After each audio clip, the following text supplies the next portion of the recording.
Ոստիկանությունը պատ է կազմել Մայրաթորում երկու տարբեր հավաքների մասնակիցների միջև մայրտաճարի զանգերը ղողանջում են։ Դեպի ուր է վեկտոր վերցրել Հայաստանը, ՆԱՏՕ-ի հետ փոխգործակցությունը կտրորի հարևանների կարմիր գծերը, հարցը լուսաբանների խոշորացույցում։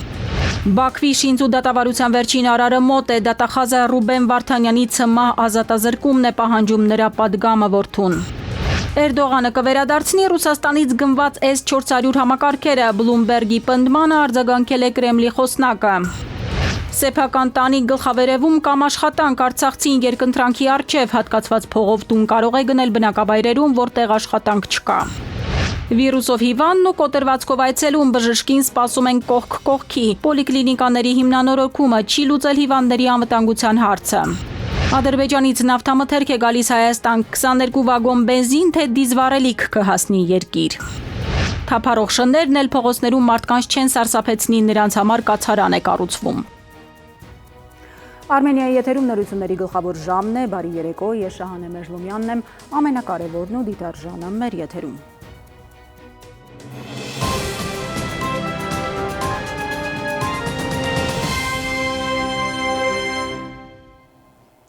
Հայաստանը կարևորում է ՆԱՏՕ-ի հետ գործակցությունը ի նպաստ տարածաշրջանում անվտանգության և կայունության օրակարգի առաջմղման, Փաշինյանն է այսօր ասել ՆԱՏՕ-ի գլխավոր քարտուղարի տեղակալի հետ հանդիպմանը։ Վերջին շրջանում կառույցի հետ Երևանի սերտ գործակցությանն ուշի ուշով հետևում են Թեհրանն ու Մոսկվան։ Արդյոք Հայաստանը փոխում է վեկտորը և ինչ զարգացումների կարող է դա բերել։ Փորձագետներին լսել է Նաիրի Մուրադյանը։ Որքան էլ ՆԱՏՕ-ի եւ Հայաստանի գործակցությունը խաղաղասիրական նպատակների, խաղաղապահ զորքերի տիրույթում լինի, այնուամենայնիվ ըստ ռազմական փորձագետների, ՆԱՏՕ-ի հարցը շատ զգայուն թեմա է տարածաշրջանային երկրների Ռուսաստանի, Իրանի համար։ Հայաստանի Ռուսաստանի հետ նույն ռազմական եւ տնտեսական բլոկում լինելը, ըստ փորձագետների, թույլ չի տալիս մեր երկրին առաջ գնալ ՆԱՏՕ-ի հետ հարաբերություններում։ Կարծում եմ, որ իրականում Հայաստանի Հանրապետությունը չի դառնա այն պետությունը, որը որ Ռուսաստանի համար կարող է ռիսկեր պարունակել, այլ ավելին կարող է որ պատահի նաև Հայաստանի Հանրապետությունը լինի այն փափուկ բարձը կամ այն բարձիկը անվտանգային, որը որ չեզոքացնի Ռուսաստան ՆԱՏՕ-ի կողմից Ռուսաստանի վրա այս կողմից առնվազն հարձակումը։ Որքան ՆԱՏՕ-ն մոտենում է Հարավային Կովկասին, Ռուսաստանն ու Իրանը ավելի շատ են կանխարգելիչ մեսիջներ ուղղում, ի սկզբանե զգուշացնելով, որ կան կարմիր անընդունելի գծեր երկու երկրների համար։ Այստեղ ըստ վերլուծաբանների Հայաստանն իր քաղաքականությունը պետք է տանի ելնելով իր շահերից։ ՆԱՏՕ-ն կարող է ասել, օրինակի համար Հայաստան Հանրապետությանը, թե մենք դեմ չեն, որ մենք այստեղ լինենք, չգիտեմ ինչու ես դու դեմ, որ մենք այստեղ լինենք։ Իսկ այս դեպքում Հայաստանը ունի, այսպես ասած, խաղաթուղթ իր ձեռքին եւ ինքը կարող է հստակ ասել, որ իմ հարևան պետությունների համար խնդիր է սա եւ շատ զգայուն հարց է։ Քաղաքագետ Կարեն Իգիթյանի դիտարկմամբ Հայաստանի իշխանությունները իրականացնում են ռազմական շրջադարձ, այսինքն եթե անկախությունից հետո Հայաստանի վեկտորը ուղղված էր Մոսկվա, հիմա այն ուղղվում է դեպի արևմուտք, որի դաշնակիցը տարածաշրջանում եւ գործընթացների իրականացնողը Թուրքիան է։ Ըստ քաղաքագետի ՆԱՏՕ-ի եւ Արևմուտքի նպատակը հետեւյալն է՝ միջին ասիական ռեսուրսները տեղափոխել Կովկաս, այնտեղից էլ արևմուտք, արևմուտքից էլ ապրանքները տեղափոխել միջին ասիական երկրներ առանց Ռուսաստանի եւ Իրանի հսկողության։ Բառացիորեն հենց այդպես է գրած, որ Ռուսաստանն եւ Իրանը պետք է հսկողություն չունենան։ Свидетельствует о подготовке НАТО. ՆԱՏՕ-ն պատրաստվում է Ռուսաստանի հետ ռազմական բախման։ Ընդհանրապես ըստ փորձագետների ՆԱՏՕ-ն իր դեմքով, իր զորքով ցանկություն չունի ռազմական գործողությունների մեջ մտնել։ Այդ կառույցն ավելի շատ պոտենցիալներ է տեսնում, ստեղծելով նոր Ուկրաինաներ, իրենց հսկողության տակ վերցնել նոր երկրներ եւ օգտագործել այդ երկրների ռեսուրսները Ռուսաստանի դեմ պատերազմելու համար։ Հայաստանը, Վրաստան, Ադրբեջանը իրենք փոքր երկրներ են, չեմ կարծում, որ իրենք մեծ պատերազմի իշխանված դառնան։ Ռուսաստանը, եթե մենք հրետորաբանությունը լսում ենք Ռուսաստանի ղեկավարության, որտեղ որ ՆԱՏՕ-ն ոչ միայն հակառակորդային արդեն թշնամի է, որը պատրաստվում է ռազմական հարված հասնել Ռուսաստանին, իհարկե այս ամենը Ռուսաստանի տեսանկյունից նշանակում է, որ ամենասուր պահին դաշնակից երկիրը անցնում է թշնամի կողմ։ Ինչ պետք է անի Հայաստանը նմանատիպ իրավիճակներում, ունենալով անվտանգության խնդիրներ, որոնք օր-օրի ավելանում են զիջումների հաշվին, Հայաստանը պետք է ավելացնի իր ռազմական ուժերը։ Այնինչ ըստ քաղաքագետի Հայաստանը հակառակն է անում, կրճատում է ռազմական բյուջեն, ժամկետային ծառայության տևողությունը զինված ուժերում։ Առաջի հերթին դու պետք է ինքդ ուժեղանաս, որ կարողանաս որևէ մի ռազմաքաղաքական անվտանգային ճարտարապետություն կառուցեց կամ այդ ճարտարապետության մաս լինեց։ Հայաստանի կառավարությունը անում է ամեն ինչ հակառակ։ ՆԱՏՕ-ի համար ըստ քաղաքագետի այսօր գլխավոր խնդիրը Ռուսաստանն է, ոչ թե հայ-ադրբեջանական բանակցությունները։ Արևմուտքի համար կոնֆիգուրացիան այսպիսին է. հայ-ադրբեջանական ճակատում չպետք է կրակել, որպեսզի բոլորը համոզվեն, որ եթե Արևմուտքն իր հսկողության տակ է վերցնում, ապա պետք է դե ֆակտո խաղաղություն լինի։ Սակայն ըստ քաղաքագետի չպետք է մոռանալ մի բան, որ չէին կրակում մինչև 20 թվականը, սակայն հետո տեղի ունեցավ 44-օրյա պատերազմը, 23-ին էլ Արցախը հայաթափվեց։ Նաիրի Մուրադյան, ժամը լրատվական։ Ռուբեն Վարդանյանի դեմ Բաքվում ընթացող շինսու դատավարությունը հատում է եզրագիծը, դատախազը պահանջել է Վարդանյանին դատապարտել ՑՄԱ ազատազրկման։ Ավելի վաղ Վարդանյանը հեռախոսազրույց է ունեցել ավագ որդու հետ, հայտնել, որ առաջիկայում իրեն կտրվի եզրափակիչ խոսքի հնարավորություն։ Նա ասել է, որ իր ելույթում պատրաստվում է ընդգծել, որ տեղի ունեցողը չի ընդունում որպես դատական գործընթաց եւ մտադիր չէ մասնակցել արդարադատության իմիտացիային։ Մահը սարսափելի չէ, սարսափելի է անտարբերությունը, որն աննկատ աստիճանաբար ասես ճառագայթում թափանցում է մեր մեջ եւ ներսից քայքայում, ասել է Ռուբեն Վարդանյանը։ Բաքվում տեղի ունեցող այս գործընթացը չի համապատասխանում արդար դատաքննության հիմնական չափանիշներին եւ հետեւաբար չի կարող համարվել դատաքննություն դրա իրական իմաստով։ Ես ոչնչի համար չեմ զղջում, բոլոր իմ գործողությունները կատարել եմ գիտակցաբար եւ կամավոր, լիովին հասկանալով հնարավոր հետևանքները։ Ես պատրաստ եմ պատասխան տալ իմ արարքների համար Աստծո առաջ։ Միակ բանը, որի համար ափսոսում եմ, այն է, որ չկարողացա անել ավելին։ Արցախը եղել է, կա եւ կլինի։ Անկախ պատմությունը վերաշարադրելու կամ իրադարձությունների այլ մեկնաբանություն պարտադրելու փորձերից։ Անհետ կորածների հարազատները բողոքի ակցիա են կազմակերպել կառավարության շենքի մոտ, նրանք դժգոհում են կառավարության գործելակերպից, համարում են, թե չկա հետևողականություն որոնումների, տեղեկատվական բազայի ստեղծման եւ այլ հարցերում։ Անհետ կորած անձանց հարցերով միջազգային հանձնաժողովը ուսումնասիրություններից հետո զեկույց է հրապարակել եւ ուղենշել այն քայլերը, որոնք անհրաժեշտ է ձեռնարկել։ Բողոքի ակցիայի մասնակիցները սակայն դժգոհել են, թե այդ ուղղորդմանը հայկական կողմը չի հետևել։ Ասում են կփորձենք հետագայում նաև խորհրդակցել գնալ Ադրբեջան հասկանալ այնտեղ ինչ իրավիճակ է, բայց այստեղ ասում եմ հստակ քայլերը առանձնացված կային, թե ինչ եղանակով պետք է այս հարցը լուծվեր, մասնավորապես տեղեկատվական բազա ստեղծվեր, ի վերջո հասկանային, թե ովքեր են այդ անհետ կորածները, ինչ պրոֆիլներ ունեն, որտեղ կարող են, որտեղ պետք է իրենց փնտրեն, եթե օրինակ առհասարակ չկա մարմին եւ մասունք։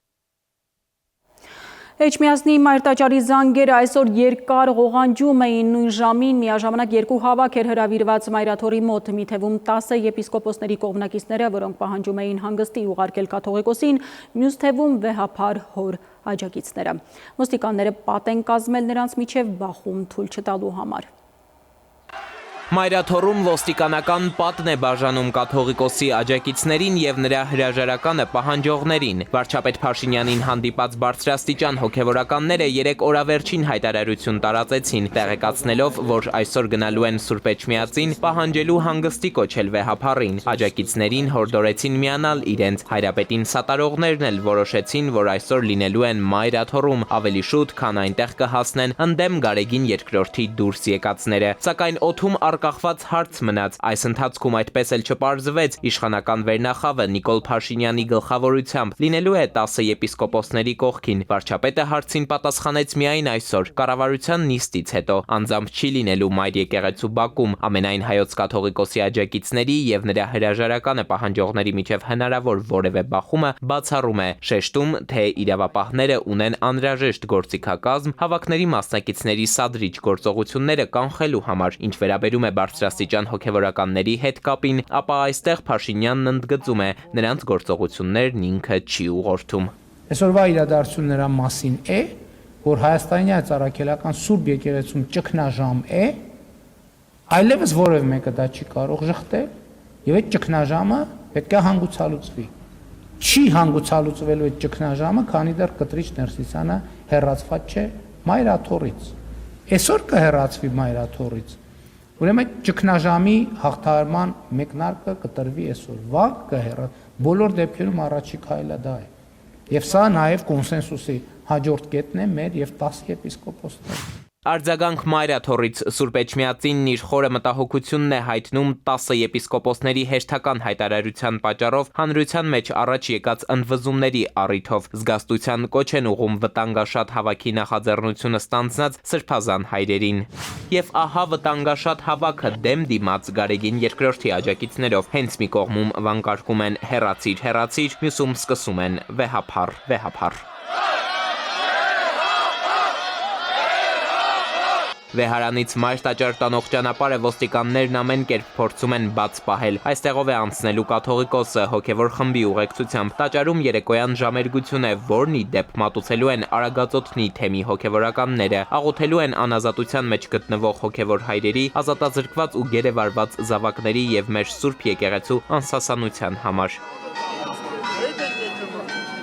Ժամերգության ավարտին խոսեց Գարեգին II, եկեղեցում դրսի աղմուկը լսելի էր, վեհափառն անդրադարձավ խորան հասնող բարձր ձայներին։ Տագնապալի օրեր ենք ապրում, ցավում է հայրապետը, Մայրաթորի դեմ հերթական ոտնձգությանն ականատես եղանք նաև որոշ եկեղեցականների նախաձեռնությամբ, ասաց. Այս աղմուկը,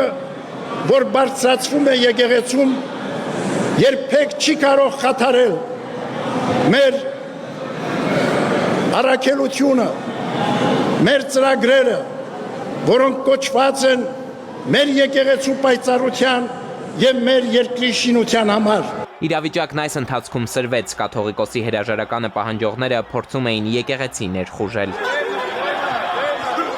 Նախապես հայտարարածից ուշ Մայրաթորի բակհասան 10 եպիսկոպոսները դեպի եկեղեցի են քայլում կաթողիկոսի քարոզի հնչյունների ներքո, դրությունն այստեղ դարձյալ թեժ է։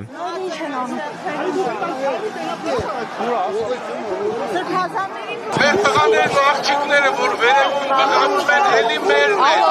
մենք բոլորի սիրում ենք, ինչպիսի բարգավուններ են, որ լինեն, և բոլորը մեր քրիստոնյա հավատացյալներն են, այս նրանք բոլորը շփոթության մեջ են, մենք ձայն ենք բարձրացրել հանուն արդարության։ 10 եպիսկոպոսները կաթողիկոսի հրաժարականի պահանջով նամակ հանձնեցին քարտուղարություն, գնացին։ Գարեգին II կաթողիկոսի աջակիցները դեռ Մայրաթորի բակում էին, շարունակելով վանկարկել վեհափառ, վեհափառ։ Էդուարդ Պողոսյան, ժամը լրատվական։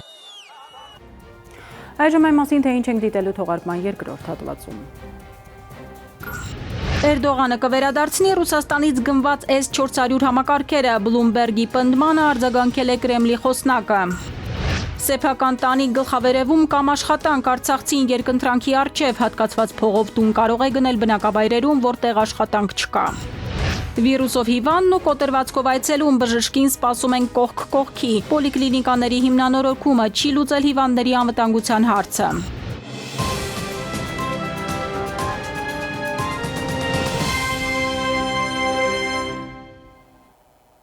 Ժամը շարունակում է աշխատանքը Արմենիայի ուղիղ եթերում, այժմ միջազգային լրահոս Արևմուտքը ակտիվորեն միջամտում է այլ երկրների ընտրություններին, հայտարարել է Ռուսաստանի արտգործնախարար Սերգեյ Լավրովը։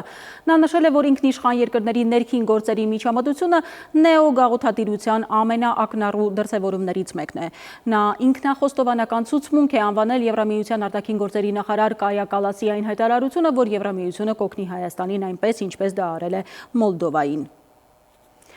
Թուրքիայի նախագահ Ռեջեփ Էրդողանը մտադիր է վերադարձնել Ռուսաստանից նախկինում ձեռք բերված S-400 համակարգերը Վաշինգտոնի հետ հարաբերությունները սերտացնելու համար, հաղորդում է Բլումբերգը, հղումանելով իր դիվանագիտական աղբյուրներին։ Ըստ ամերիկյան գործակալության Թուրքիայի առաջնորդը բարձրացրել է հարցը Ռուսաստանի նախագահի հետ անցյալ շաբաթ Թուրքմենստանում կայացած հանդիպմանը։ Բլումբերգի պնդմանը արձագանքել է Կրեմլի խոսնակը Դմիտրի Պեսկովը ասել է, որ Պուտին-Էրդողան հանդիպման օրակարգում նման հարց չի եղել։ Ռուսաստանն իսկապես պատրաստում է շփումներ ամերիկյան կողմի հետ, Վաշինգտոնի կողմից Կիևի եւ Բրյուսելի հետ ուկրաինական կարգավորման շուրջ իրականացվող աշխատանքներից հետո։ Այսպես է մեկնաբանել Ռուսաստանի նախագահի մամուլի քարտուղար Դմիտրի Պեսկովը Մայամիում ռուս-ամերիկյան հնարավոր հանդիպման լուրը։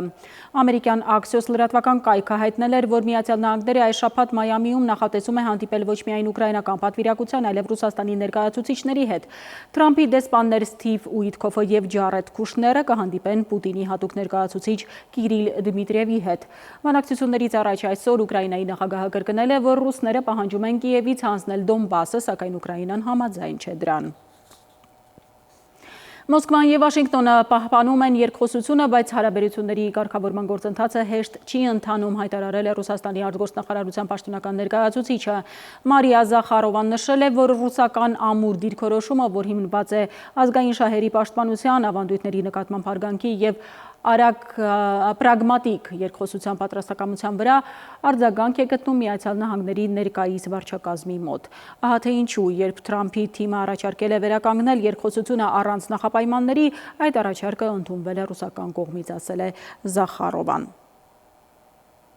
11 ամիս առաջ ժառանգել եմ խառնաշփոթ եւ այժմ շտկում եմ, հայտարարել է Միացյալ Նահանգների նախագահ Դոնալդ Թրամփը։ Նա քննադատել է նախկին նախագահ Ջո Բայդենի վարչակազմը նախորդ առևտրային համաձայնագրերի, ներգաղթյալների եւ կոռումպացված համակարգի համար։ Ըստ Reuters-ի Թրամփը հայտարարել է, որ իր վարչակազմը առաջիկա շաբաթվա ընթացքում 1 միլիոնից ավելի ամերիկյան զինծառայողների կուղարկի մարտիկի դիվիդենդ յուրաքանչյուրին $1776 չափով։ Նա ներկայացրել է առողջապահական նոր նախագիծը, ըստ որի ամերիկացիներին գումար կտրամադրվի, որպեսզի նրանք ինքնուրույն ձեռք բերեն առողջապահական ծառայությունները ապահովագրական ընկերություններին վճարելու փոխարեն։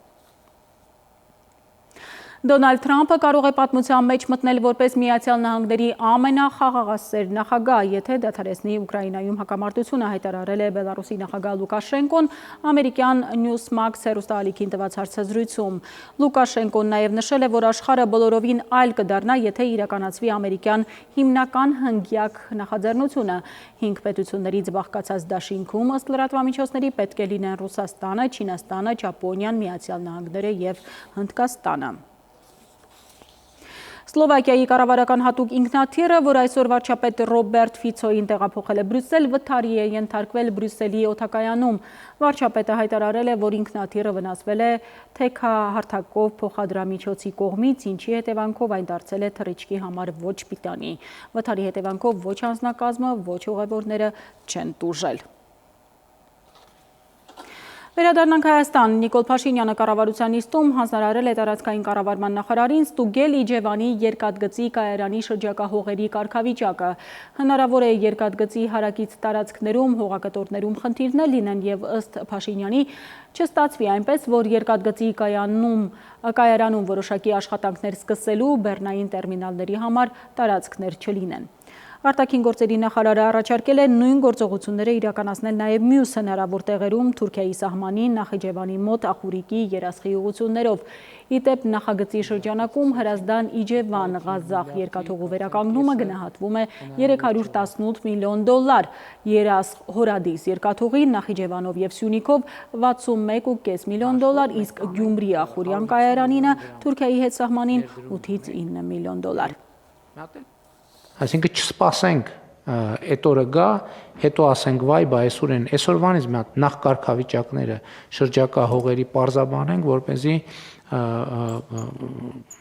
կարողանանք իրադրությունները կառավարել։ Հիմա կարող է պարզվի, որ երկաթուղու եզրից էլ է սեփականաշնորհվել, այն կանխավարկածով դե երկաթուղինում է պետք որ մի հատ էլ Ախուրիկի ուղղությամբ է, երասխի ուղղությամբ է, մի հատ նայենք, որ մեր տեխնիկական գոտիները համոզվենք, որ լրիվ նորմալ վիճակում են եւ խնդիր չեն կունենա։ Երկիրն ավելացնում է վարկային բեռը, հերթական վարկը արցախցիներին բնակարանով ապահովելու համար է, սակայն նրանցից շատերը չեն շտապում օգտվել ծրագրից։ Պատճառաբանում են, որ տրամադրված գումարով կարող են տուն գնել միայն հեռավոր բնակավայրերում, որտեղ աշխատանքի լուրջ խնդիր կա։ Սեփական տանիք գլխավերևում կամ աշխատանք ապրուստը վաստակելու համար արցախցիները երկընտրանքի առջև են հայտնվել։ Հերթական նոր տարին Հայաստանում գտնվող բռնի տեղահանված արցախցիներից շատերը դիմավորում են այն հույսով, որ գուցե հաջորդ տարին անցկացնեն սեփական տանիքի ներքո։ Բնակարանների վարձերի մակարդակին ծանոթ մարդը լիովին կհասկանա նրանց։ Օրերս կառավարությունը խորհրդարանի դատին ներկայացրեց Ասիական զարգացման բանկի հետ կնքվելիք վարկային պայմանագիրը, որով ծրագրվում է Հայաստանին $250 միլիոն պատք տրամադրել արցախցիների բնակարանային խնդիրները լուծելու համար։ Պատկառելի գումար է, բայց արդյոք այն կծառայի նպատակին։ Հորետեսական հացի պատճառներից մեկը տվյալներն են, ըստ որոնց 26,000-ից ավելի արցախցի ստացել է Հայաստանի Հանրապետության քաղաքացիություն, սակայն մինչև հիմա հավաստագրով բնակարան է գնել 3800 ընտանիք։ Պարզ հաշվարկը ցույց է տալիս, որ հազարավոր արցախահայեր չեն շտապում օգտվել բնակարան ձեռք բերելու ծրագրից։ Չարենցավան, Աբովյան բավականին շատ է բարձրացել գները։ Բյուրեղավանում կարծես թե նորմալ է, 4 միլիոնով կարող են գնել։ Օրինակ 3 մի արցախցի տուն էր գնել $50,000 Էջմիածինում, 2 սենյականոց բներ կրան, բայց ավերակ, այսինքն դեռ մի 20,000 էլ պետք է ինքը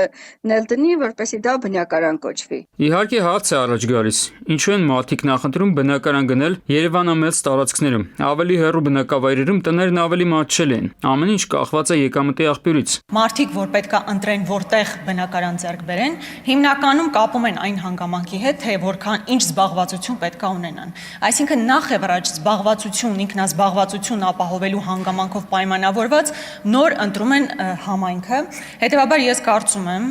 որ այն գումարը, որ տրամադրվում է Երևանի եւ մերձ Երևանաբնակ համայնքների մասով, պետք է բարձրացվի, այսինքն առնվազն 4 միլիոն լինի,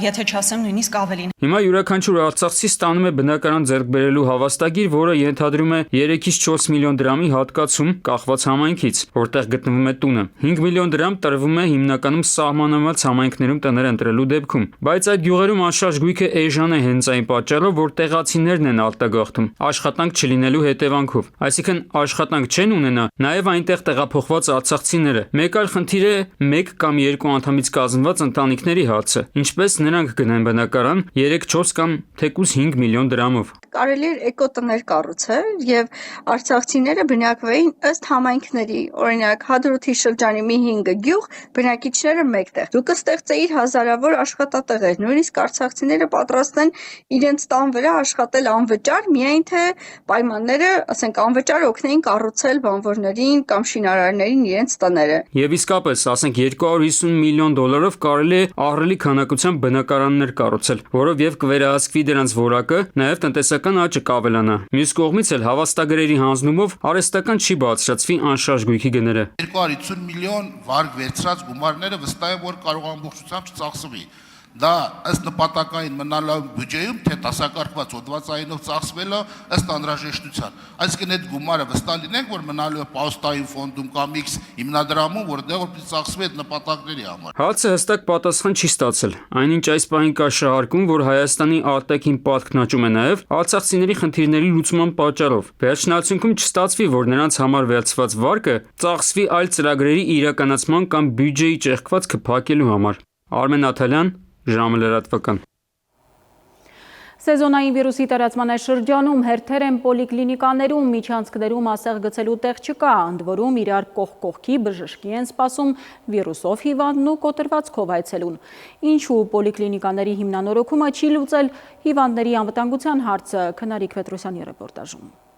Վերանորոգված դռներ, ներկված պատեր ու նոր սարքավորումներ։ Առաջին հայացքից ամեն ինչ իդեալական է, սակայն իրական պատկերը բացվում է միայն այն ժամանակ, երբ պոլիկլինիկայի դուռը ներսից ես տեսնում որպես հիվանդ։ Պոլիկլինիկաներում իրականացված հիմնանորոգումները գործնականում չի լուծել գլխավոր խնդիրը՝ հիվանդների անվտանգ սպասարկումը։ Ռենտգեն հետազոտության համար առավոտից հերթ կանգնած այս կինն ասում է, ամբողջ միջանցքը լցված է ջերմող, գունատ երեխաներով։ Նրանց կողքին մատի կամ ձեռքի կոտրվածք ունեցողներ, կատետրով փոքրիկներ, մեծեր ու առողջ մարդիկ։ Վիրուսների տարածման պիկ շրջանում այստեղ նույն միջանցքում են հայտնվում տարբեր խմբերի մարդիկ։ Շոկաբորտով հիվանդներ կանգնած է ու մի 10 հոգի գալիս է, մեկը կոտրված, մեկը թիվը։ Անկական չկա, ես դրա պատասխանատու չեմ, ես ինքս էլ եմ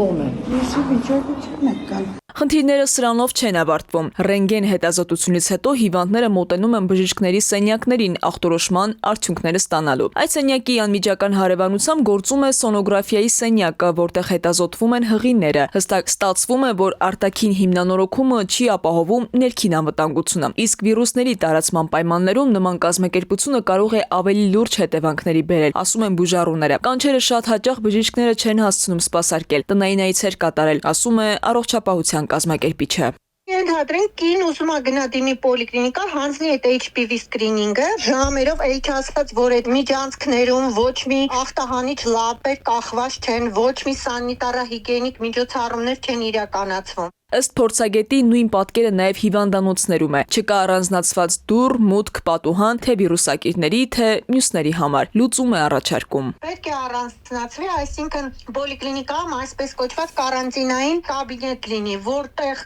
հենց, ասենք, վարակակիրները դիմեն կոնկրետ պատուհանին, այդտեղ հանձնեն անալիզներ, այդտեղ էլ իրենց տեղամասային բժիշկը մոտենա նայի, որ իրենք չտարածեն այդ վիրուսները այլոց վրա։ Պատասխանատու գերատեսչության առաջարկած լուծումն էլ հերթագրումն է։ Ուժհաստատություններում հերթերի կառավարման համար գործում է Արմեդ հավելվածը, բոլոր այն քաղաքացիները, ովքեր չունեն այդ հավելվածը, չունեն սմարթֆոն, կարող են զանգի միջոցով պոլիկլինիկայում ատենավարման բաժնում ժամ գրանցել եւ մոտենալ։ Հերթերի կառավարման գործառույթը դրված է բուժկենտրոնի տնօրենի ուղիղ պարտականությունների վրա։ Կուջոյանն ասում է, ապահովագրությունն էլ հունվարից երբ գործի, առաջին օղակը լինելու է պոլիկլինիկան, որից հետո էլ բուժառուն ուղղորդվելու է բուժ հիմնարկ։ Հերթերը եռապատկվելու, քառապատկվելու են։ Պոլիկլինիկաները ոչ միայն չեն հասցնելու սպասարկել քաղաքացիներին, այլև այնքան ծանրաբեռնված են լինելու, որ որակն էլ անկասկած տուժելու է։ Քնարիկ Պետրոսյան, ժամը լրատվական։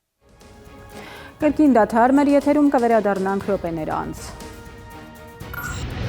Ադրբեջանից նավթամթերք է գալիս Հայաստան, 22 վագոն բենզին, թե դիզվառելիք կհասնի երկիր։ Թափառող շներն էլ փողոցներում մարդկանց չեն սարսափեցնի, նրանց համար կացարան է կառուցվում։ Մեկ աշխարհ ինչպես կանցնի ուշփաթը, ավելին հաջորդիվ։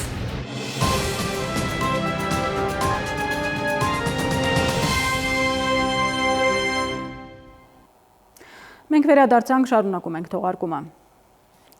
Թափառող շնները փողոցներում էլ չեն սարսափեցնի քաղաքացիներին, նրանց համար կացարան է կառուցվելու առաջին հերթին, այնտեղ կտեղափոխեն անտուն եւ անտեր մնացած կենդանիներին, որտեղ նաեւ բժշկական օգնություն կցուցաբերեն։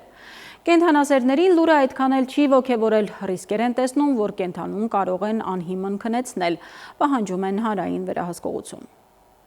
Անտուն կենդանիները շուտով նոր կացարան կունենան։ Երևանի քաղաքապետարանից տեղեկացնում են, որ կացարանը նախատեսված կլինի շուրջ 300 թափառող շների համար եւ ճաղավանդակներից բացի կունենա նաեւ բացօթյա առանձնացված տարածքներ։ Ստեղծվելու է այնպիսի միջավայր, որտեղ կենդանիները իրենց առավել ապահով եւ անվտանգ կզգան։ Կացարանի նախագիծը կազմվել է միջազգային հաջողված փորձի հիման վրա։ Կառուցվելու է հենց կենդանիների խնամքի կենտրոն հողակի տարածքում։ Կացարանը հարմարեցած է լինելու երկարաժամկետ մշտական կենդանիների պահպանման համար, այսինքն տարածքում կենդանիները ոչ թե ուղղակի բանտարկված են լինելու, այլ նաև ունենալու են հնարավորություն ազատ տեղաշարժի եւ բնականաբար ապահովված են լինելու կերով, ջրով ու բժշկական ծառայություններով։ Շինարարության մրցույթն արդեն իսկ հայտարարված է, տարեսկզբին աշխատանքները կմեկնարկեն ու մի քանի ամսվա ընթացքում քաղաքը կունենա թափառող կենդանիների համար առաջին պետական կացարանը։ Նախապատվությունը առաջինը կտրվի այն կենդանիներին, որոնց տերերը հրաժարվել են նրանցից։ Շատ ցեղատեսակի շներ ուղղակի փողոցում հայտնվելուց չեն կարող ապրել, չեն կարող դիմակայել, ձեռբերված փորձն հնարավորություն է տալիս հասկանալու, թե որ կենդանիները ավելի մեծ հավանականություն ունեն որդեգրվելու, խնամակալության հանձնվելու եւ հենց այդ սկզբունքով էլ առաջնորդվելու են։ Մասնագետը նկատում է լքված կենդանիներին ապաստան տալը լավ գաղափար է, բայց նախ եւ առաջ կարեւոր է հասկանալ, թե ինչպիսի վերահսկողություն է լինելու կացարանում։ Լավ կլիներ, եթե հանրային վերահսկողություն լիներ հնարավոր ռիսկերից խուսափելու համար։ Քաղաքապետարանի աշխատակիցները ասել են, որ առողջ կենդանի չի քնեցվելու։ Այստեղ ոչ թե թղթով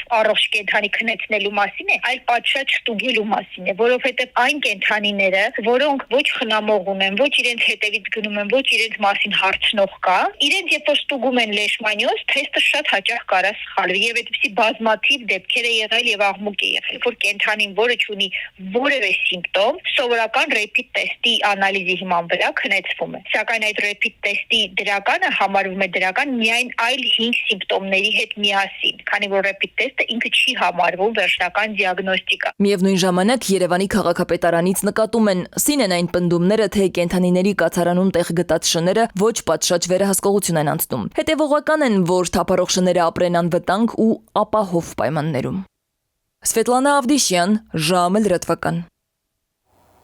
Դրամանենգության կծիկը բացվել է, ոստիկանները ձերբակալել են Աբովյանի 37-ամյա բնակչուհուն, որը հանրապետության տարբեր բնակավայրերում կեղծ թղթադրամներ է իրացրել, ամեն անգամ գնման դիմաց վճարել կեղծ 50 հազարանոցներով։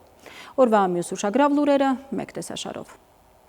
Հայաստանում արտահանման ոլորտում պատկերը մնում է մտահոգիչ։ Անկման տեմպը մի քանի ամիս շարունակ մեղմվելուց հետո օգոստոսին կրկին վատթարացել է, հասնելով 40.8%-ի։ Հունվար-օգոստոս ամիսների արտահանման անկումը կազմել է 48.8%։ Անկման այս մեծ չափերը ըստ մասնագետների հիմնականում պայմանավորված են վերաարտահանման ծավալների նվազմամբ, եւ դրա մեծ մասը ճշգրտելու դեպքում արտահանման աճը կազմում է ընդամենը 2.5%, ինչը ցույց է տալիս, որ արտահանման պոտենցիալն էականորեն նվազել է։ Ադրբեջանից Հայաստան կուղարկվի նավթամթերքի առաջին խմբականակը։ Տեղեկությունը հայտնում է ադրբեջանական գործակալությունը։ Նոյեմբերի 28-ին Գաբալայում Հայաստանի եւ Ադրբեջանի փոխվարչապետներ Մհեր Գրիգորյանի եւ Շահին Մուստաֆայևի հանդիպման ժամանակ ձեռք բերված պայմանավորվածության համաձայն այսօր Հայաստան է ուղարկվել 22 վագոն AI-95 տեսակի բենզին սոկարի արտադրած։ Նշվում է, որ արտահանումը զուտ առևտրային բնույթ ունի եւ բենզին իրացվելու է միջազգային շուկային համապատասխանող գներով։ Սեպտեմբերի դրությամբ 2118 ուսուցիչ ստանում է 300,000-ից մինչև 400,000 դրամ վարձատրություն, 863 ուսուցիչ 400,000-ից մինչև 500,000 դրամ, 109 ուսուցիչ 500,000-ից մինչև 600,000 դրամ, 22 ուսուցիչ 600,000-ից մինչև 700,000 դրամ եւ 2 ուսուցիչ 700,000 դրամ եւ ավելի վարձատրություն։ Կառավարության նիստում հայտարարել է վարչապետ Նիկոլ Փաշինյանը։ 300,000 դրամ եւ ավելի աշխատավարձ ստացողների թիվը չի անցնում աշխատող ուսուցիչների 8.5%-ը։ Սոցիալական տարբեր հարթակներում տարածվում են կեղծ տեղեկություններ եւ տեսանյութեր ներքին գործերի նախարարության անունից բարոյական վկայականների տրամադրման միջնորդավորված կամ պարզեցված եղանակների վերաբերյալ։ Ոստիկանությունը տեղեկացնում է, որ նման հրապարակումները խարդախություն են եւ չեն համապատասխանում իրականությանը։ Կան նախաձեռնված քրեական վարույթներ, կոչ են անում զգոն լինել եւ չտրվել խաբեություններին։ Բարոյական վկայական կարելի է ստանալ բացառապես օրենքով սահմանված ընթացակարգով։ Ողբերգական դեպք է տեղի ունեցել Սյունիքի մարզում ժամը 06:25-ի սահմաններում ցրտահարություն ախտորոշմամբ Գորիս բժշկական կենտրոնը տեղափոխվել մի տղամարդ, ով ժամեր անց մահացել է։ Ինչպես հայտնում է ֆոտոլրագրող Գագիկ Շամշյանը, մահացածը Սյունիքի մարզի բնակիչ 69-ամյա տղամարդ էր։ Իրավապահները պարզել են, որ նա բնակվել է միայնակ, ունեցել է թոքաբոր ախտորոշմամբ հիվանդություն։ Բռնության հետքեր չեն հայտնաբերվել։ Քնարիկ Պետրոսյան, ժամը լրատվական։ Եվ թողարկման ավարտին եղանակ Լիլի Հովերն է տեղյակ օդերևութաբանների կանխատեսումներին։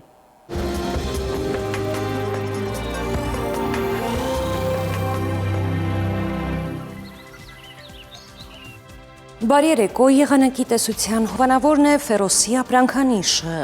իր հուսալիան վտանգ գերխնայող գազի կաթսաներով։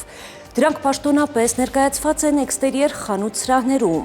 Ֆերոսի եղանակ ստեղծող կաթսաներ, Մետեոաշխարհ նախ Հայաստան։ Մեր երկրի մեծ մասում ուրբաթը կանցնի լիարժեք արևոտ երկնքով, առանց ստեղումների, ջերմաստիճանը էապես չի փոխվի։ Վաղը ցերեկը Շիրակում, Կոտայքում, Գեղարքունիքում, Արագածոտնի եւ Վայոց-Ձորի լեռնային գոտիներում կդիտվի 1-ից 4 աստիճան։ Վայոց-Ձորի եւ Արագածոտնի նախալեռներում կանխատեսվել է 3-ից 8, Լոռիում 4-ից 9, Տավուշում 6-ից 10 աստիճան,